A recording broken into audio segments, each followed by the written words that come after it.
In this tutorial, we are going to see all those little details that are left for explanations. There are not a lot, and we are going to quickly review them all. So what's left to explain are basically those four tabs right here. Let's click on the first, File. Well, the new document is item is very easy to understand. When I click there, I access to exactly the same form that I access by clicking on Create New Doc, but you have some shortcuts that are available either using Ctrl+Shift+E key or using the Alt key for the ones who are using that functionality. Second, by opening File, you browse on your computer and you pick a file like that, and it's going to be directly opened in a new tab right here. If we go on with the items included in the alt file, we have the import folders into Dockhopper. We explained that already. The export full Dockhopper content, there's a specific tutorial about exporting. Now, change member name is pretty straightforward. Right now we are logged in as Dayan P. Now we might want to change that and say that we are logged in simply on Dayan.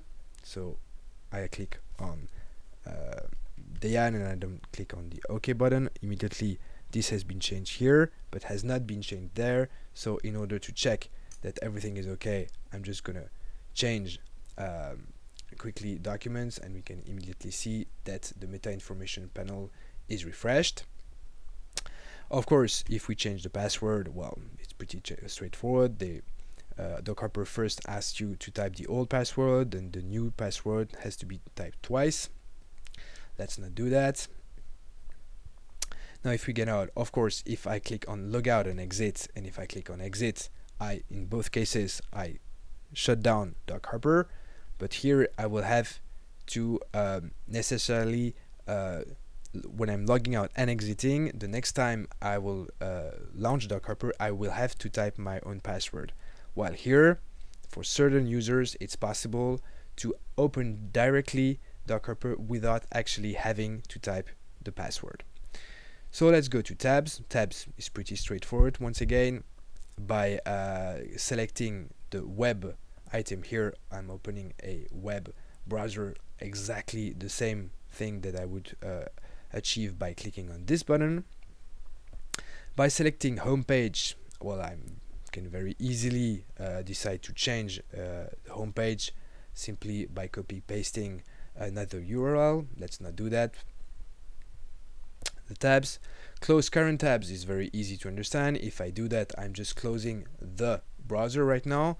If on the contrary I choose close all tabs, what is about to happen is this: Dockhopper automatically closes all the closable tabs.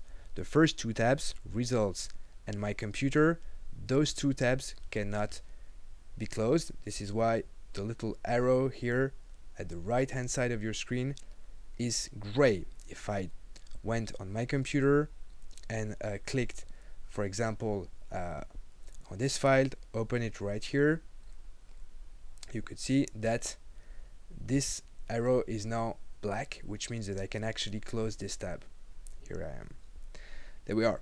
So that was the files tab, tabs, and tools. Well, most of the tools we know now. Options, we know what it's about. Change color is to change the color of your Dockhopper. Add custom categories and edit categories have been dealt with in another tutorial. And the help tabs finally allows you to access the documentation. About Dockhopper is a small screen telling you everything about what we use to get there and do our stuff.